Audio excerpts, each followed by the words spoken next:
Okay, so our next guest is new to the show. Um, he's never been on the show, but he was mentioned on the show because he was the winner of our Children's Book Awards in 2023. He was the overall grand um, winner for the whole thing. Yes. And his book, A is for Affrilacia, I think I pronounced it correctly, got a perfect score from our He judging said, no, panel. you didn't say it I right, didn't. Gwen. Okay, well, he'll correct me. Whatever I said wrong, he'll fix it. So, anyway, welcome to, no, it's Appalachia, like Appalachia. Appalachia? But anyway, welcome Frank Af- X. Walker to Black Authors Matter TV. Frank, can you please say it correctly? Affrilacha. Okay, Appalachia. It's like I'll throw an apple at you. So Affrilacha. it's almost like I it's four like that. syllables. Appalachia. It's four syllables. Yes, ma'am. Four. But that anyway, do you have that book with you? Do you have your latest book handy? And that one too? Because that one was so unique when we and he has a sticker on there. He was a winner Very for proud. Yay. for our awards. And when we had the judging panel, it was so different. You know, sometimes when you have submissions for an awards process, especially when it's one genre, even though there are different age groups within the genre, but you can start getting a lot of the same types of topics. And yours was so totally different, which made it stand out, but then it was so well done. Thank you. We were very proud of it. But I think I have to give at least half the credit to the illustrator because the images were so beautiful and captivating, and they just pulled people in of all ages. And we had people in line buying them at book signings for their kids, and they'd read a few pages on the way to the car and come back and get an extra copy because they wanted to keep it. That's So, beautiful. Well, I think I'm glad that you made mention of your illustrator. We talk a lot with children's authors, and we always talk about the process for looking for a good illustrator. I was just talking to a client recently who's working on a book children's book series, and I told her that one of the biggest things that you have to do is find somebody who is going to be able to pull that character out of your head and onto paper and make that character who you want it to be. You shouldn't just settle for somebody because that was all you could find. Find somebody who's going to make your book beautiful, who's going to make your character almost a real life person. well, I agree, and I think it helps if you're also a fan of that artist's work. Yes. That for me, it was when they asked me for recommendations. Uh, he was at the top of the list, and I really said, "There's no second or third place. I'm not sure what you have to do in your part of it, but please contract this man to do this book. He will understand what I'm trying to do and say here in a way that some other artists might not." And he was also a black man who understood Appalachia and understood the power of color for black children and black people. And I knew he would make these images pop. So, we were able to put that team together and it made a difference. Was this somebody you already knew? Oh, absolutely. Oh, I'd known him for 30 years and I watched him Oh, work over the years. I collected some of his art. And we had talked about, one day working together on a book project. And this was my 14th book. But it was the first time I felt like this was the perfect match for him. Uh, nice. I needed his art on the cover because he would get it in a way that nobody else would. so what gave you the idea to do the book? Well, actually, it honestly wasn't even my idea. I had written the whole thing and published it as a poem, and I went to the opening of that journal when it debuted, and I read it publicly, and somebody in the audience just said, that would make a nice children's book. Oh. And Sometimes that's all it takes. I said, Wow. I Hmm. never thought about that. And on the way home, it was about a 4 hour drive. I just tried to imagine it as a children's book. And then when I got back to my desk, I sketched it out a little bit because I'm also a visual artist, but I realized that I didn't even want to see my work illustrate that there was somebody more perfect than me to make this thing happen. Uh, and I submitted it, to the local university press, and they were in love with it immediately, and Wonderful. asked about the illustrator. And I said, I had one person in mind, let's make it happen. Um, Well, you hit the jackpot on the first go round. I did, that's rare, but I hope I didn't use up all my luck. But Well, since succeeded, then it's probably some more in that well that you can draw from. I hope Now, so. I hope now, so. Frank, I've got to be honest. This zooming back and forth is making us seasick. Well, I wish I could turn it off. It's these new computers. They do it on their own. If I move a little bit, it even goes left and right, you know. I mean, Oh, I wow. need to get myself a I have Okay. this little thing right here, but I have to put batteries in it where because it'll actually move Hmm. like when I move, but I don't think it does that zooming back and forth like yours is doing. Yeah, Well, I I thought it was apologize. a nice touch. I was intrigued by it. I thought I it was don't a think I thought anybody's it ever was a done friend of that. yours who was recording you Yeah, I and didn't was know trying to what No, was get that going perfect on. shot. no, it's the update for this app on this computer. It's Okay, well, all the new stuff. okay, yeah. Well, it's something for I'll try us to to be look still. forward to in the No, future. no, no, you are No, good. Now that you'll we know be what's fine. going on. But that's good information to have. I didn't know that was happening Mhm. with the technology, but so many things are happening I technologically. like it. I mean, you have to let us know what that app is because I'm going to go find it. It's just a regular Zoom app, but it's the update. And that's the thing. This started happening when I updated all my apps, including the Zoom app, and Okay. uh, I was stunned myself. I realized I leaned to the right, and the camera followed me, and I was like, "What just happened?" Uh, Really? Okay. Because I haven't updated my Zoom. In fact, I'm scared to update it because if I, you, I'm scared if I update it and we go live, will it something happen? Because we had to make a change previously because Zoom did an upgrade Gotcha. and we had to make a change with the Facebook, going live on Facebook. So I'm now on phones. It kind of it's automatic update for a lot of things, but Mhm. on the laptop, All right. I'm nervous I about understand. changes I'm of. afraid of technology myself, so I feel like, if you add one tech piece past a microphone, I'm in trouble. Uh, Yeah, I don't have a problem with technology. I just don't like a learning curve if I have to use like for this. The learning curve, I would have to do it offline. I couldn't wait to the show and see. I still wouldn't know if the live was going to work or not until I go live. That's a problem. So, but I still try to stay as on top of it as much as I can because I don't. If you get too far behind, you're really behind. It's like learning math.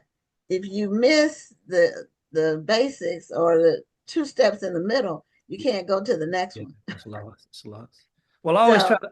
I mean, I have two computers set up in case one didn't work, or the battery ran out, or the plug, or power went out in the area.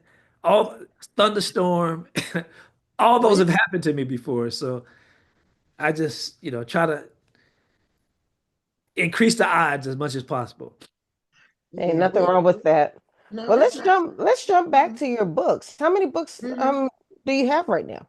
I have I edited two anthologies. I have 13 collections of poetry and one children's book. Well, you've Oh. been a busy man. I've It's called sleep apnea. So you're up late at night when you instead of sleeping, you're writing. up early in the morning. It's like Okay. I've up at 4:30 when it's quiet. Hmm. Nothing Yeah. good on TV. Try to be productive. So most of my, and it also matches my creative rhythm. I'm rested when I wake up, and most of my creative work happens between 4 and 8 in the morning. Then I go to work. Then I go teach. I teach full time at the university, or drop off kids, or uh, do anything else but write. And I can't write at the end of the day. I'm just exhausted. My brain is dead after 10 o'clock. But Okay. if I Now can I'm on a different cycle. I have to warm up. I do my writing at night. That's when it's oh, quiet. So it's the end of the day quiet for well, me. I When I'm well, God bless you, because I just run out of energy. It's like a battery for me. I might be awake, but my brain is tired. okay. That's understandable. Yeah, if you get up at 4:30 or 4 o'clock, yeah, by probably 8 o'clock. So this you're on the East Coast? I am East Coast. Okay, so this is a little late for you then.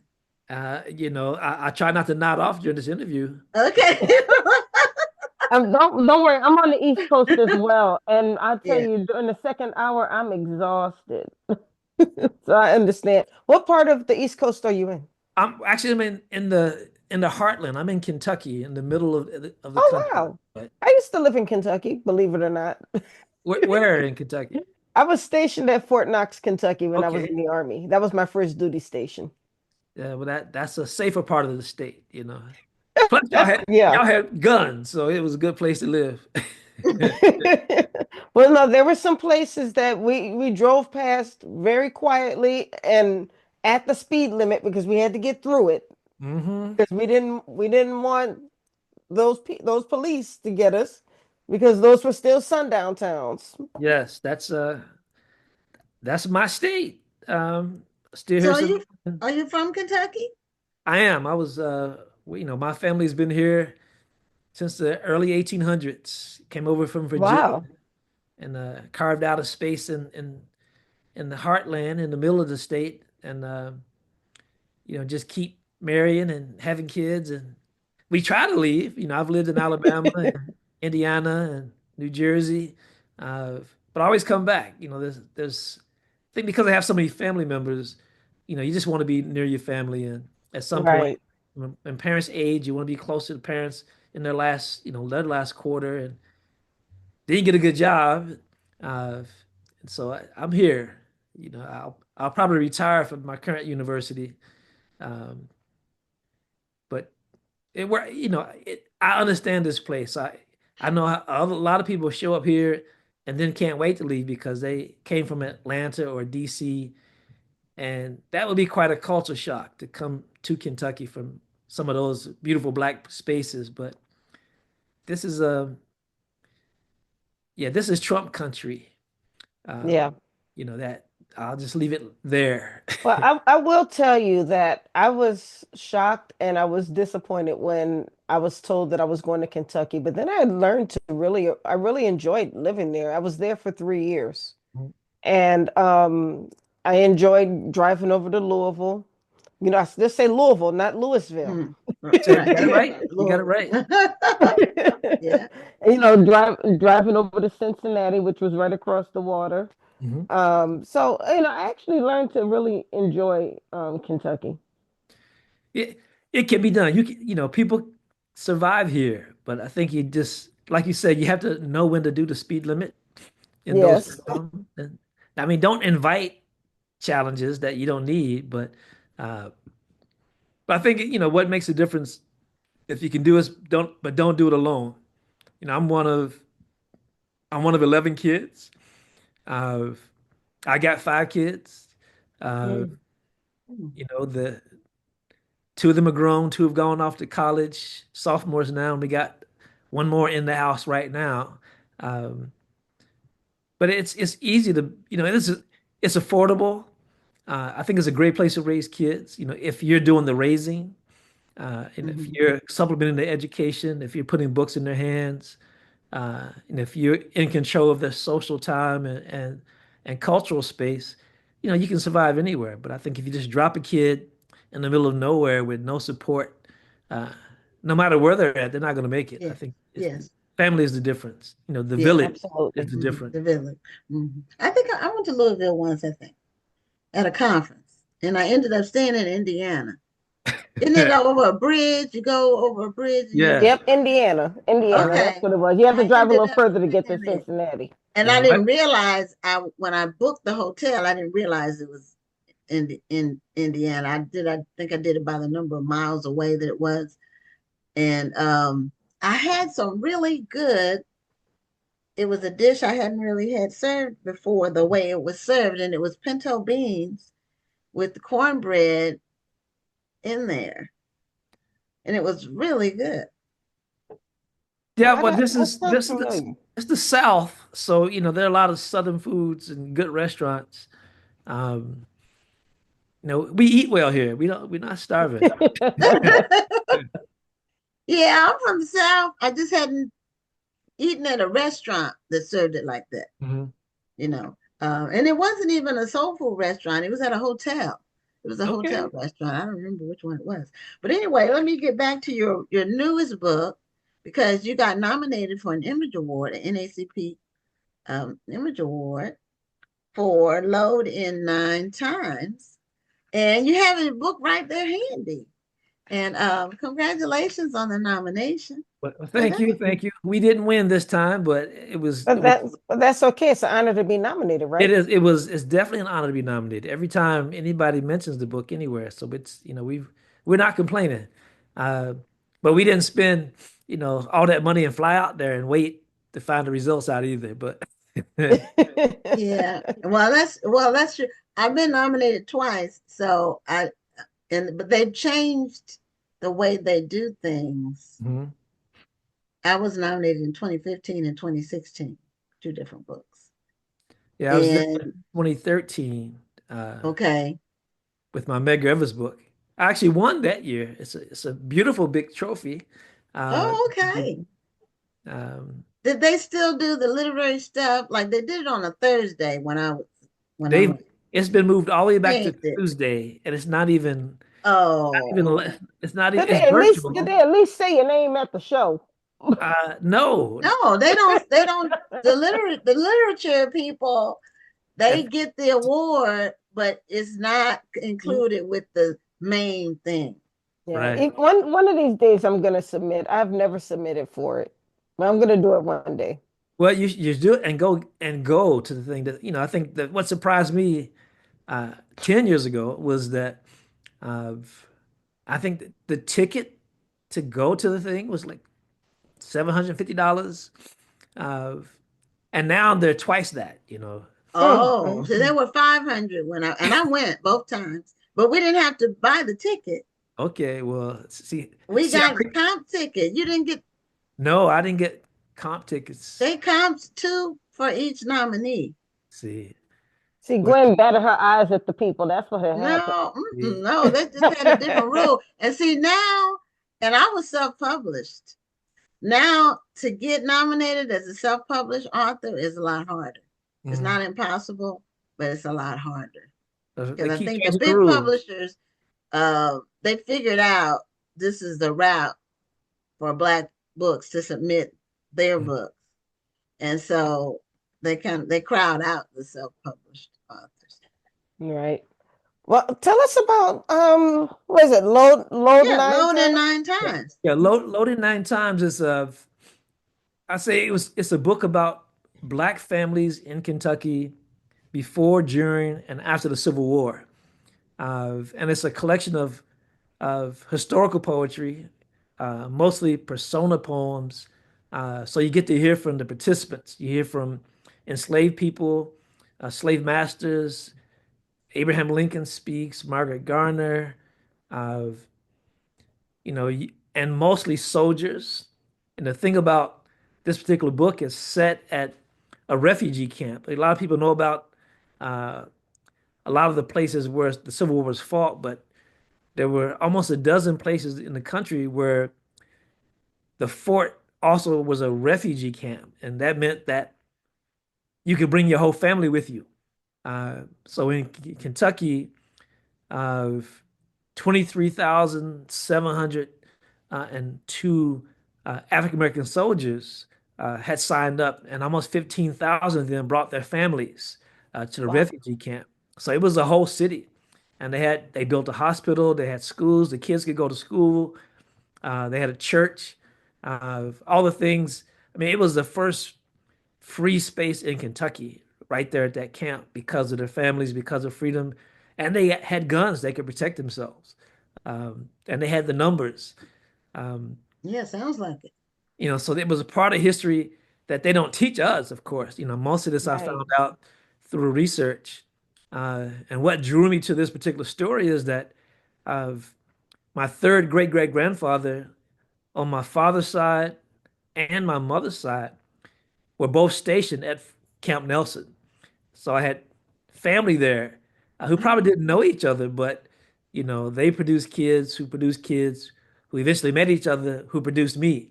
Um, and so I have, these strong ties to a place that I've probably driven past 1,000 times in my life, but had no idea Didn't realize it. the history. Now, is your story fiction or is it nonfiction? It's nonfiction. Yeah, One. historical poetry is grounded in historical facts. Of we get to take poetic license, by doing the same thing fiction writers do by giving them voice. But the historical things we can't change, like dates and names and places and the Hmm. results. But what people actually said, uh, as much of as possible should be grounded in research. Like we had originally, we were going to publish the book with the archival material because there was so much that we found that was available. They've digitized most of the United States Colored Troops archives in Kentucky, so I was able to just plug in a name and get a file of that was 99 pages long that was full of affidavits, registration forms, details Wow. about wow. uh, my ancestors' health, when he was discharged, where he was sent to, how long he was there, uh, the 10-year odyssey his wife had trying to collect his pension after he passed away. Uh, she had to prove that first that they were married. She had to prove that they had kids. She had to prove that he was in the army and that he died. And she can only do that via affidavit. And these affidavits were these long forms that required Right. two witnesses, uh, Hmm. especially if you were illiterate. So she couldn't even sign her own name. And so, I have all these documents that have her just marking an X as her name. And then the two witnesses verifying who she was. Uh, but it took her 10 years to prove that she was who she said she was, just for that $14 a month pension that, he had earned that passed on to her. But the service Mm-mm-mm. That's record, persistence on her part. well, Yeah. that stubbornness is still in the family. I love, I think a lot of people don't realize how much um, African American history is in Kentucky. Mhm. Um, one of my greatest memories and my biggest regrets was I found out that while I was stationed at Fort Knox, there's an airfield there, Godman Army Airfield. And I found out that um, during the time of the Tuskegee Airmen, that was actually an all black Army base. Mhm. And I was able to meet a Tuskegee Airman who was stationed at Godman Army Airfield, who lived in Louisville, and I did a great story on him. It was a beautiful story. And my regret is that I cannot find that article anywhere. I've been trying to, yes, I've been trying to go through archives, trying to find it. One day I'm gonna find that story again. I wrote it in 1996, Mhm. during Black History Month. And that particular Tuskegee Airman, of course, has passed on. But it was such an honor. I was able to go to his house and sit with him, and he actually had a friend of his come over who was also a, um, a Tuskegee Airman. And I'm sitting in the room with both of these men, and Wow. they're sharing their memories. And that was probably one of the biggest honors I've ever had in my entire journalistic life. but I can't find that Kind of, story. I've yeah, got to find it Well, somewhere. did it get published in a newspaper? It did. It got published. Because I think Um, newspapers.com, uh, well, have you I tried have to them? find it. It was a military newspaper. It was called Okay. Inside the Turret. It was the Fort Knox newspaper. It was published there. And I don't know if the Elizabethtown newspaper is still around, but they were the ones who published the military paper. So I would have to kind of go back to one of Okay. those two papers to find it. It's a little hard, but I'm gonna find it one day. well, when you start the search again, one thing that's happening is University of Kentucky Archives for the last 4 years have been digitizing all Kentucky newspapers. Oh wow. Okay. So you may be able to just Oh, get on the computer and go through the UK Archives newspaper periodical link and just plug all your information in and get it right there. That might be an option. I might have to do that. One of the advantages of the technology, I think that there's also Yes. yes. many challenges, but a few pluses too. Yeah, now, Yes. is I wouldn't there have been able to do it like your what was that, your great grandmother's Yeah, um my third third, great great third grade? grandfather, and on both sides. Yeah. Yeah. mm. Yeah, Yeah, you had a long that was a different story.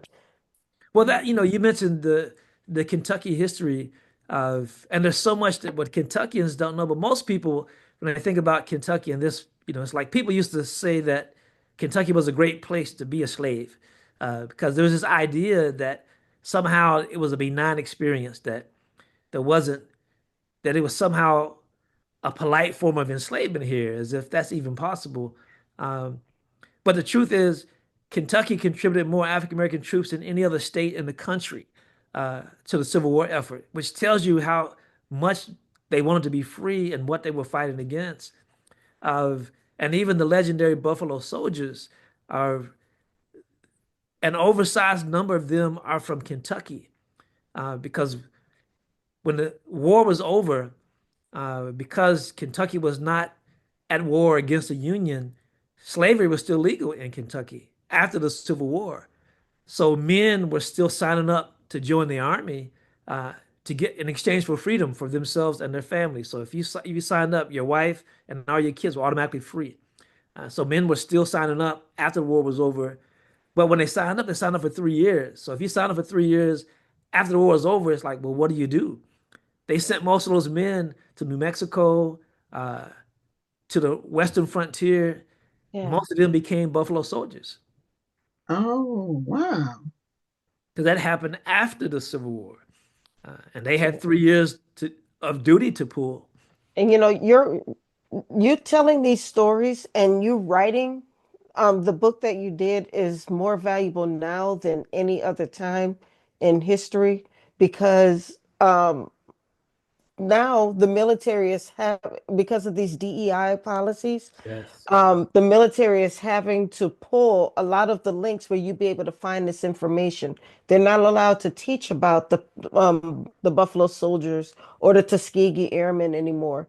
Right now, the Arlington National Cemetery is having to delete all of the links where you'd be able to find all of the African American and all of the female service members who are buried there. They're having to remove all of that now. You can't find that anymore. So this is why books like yours are so important, and I hope that you continue to write about the history of Black soldiers and Black history in Kentucky.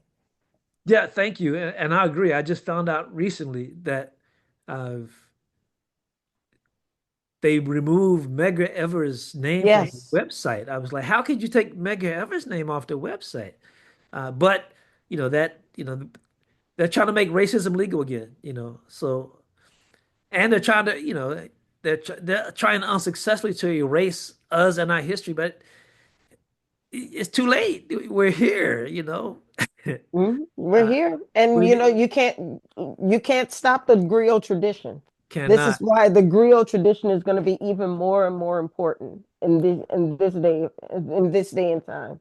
And if they try banning these books, it's just gonna make them more popular.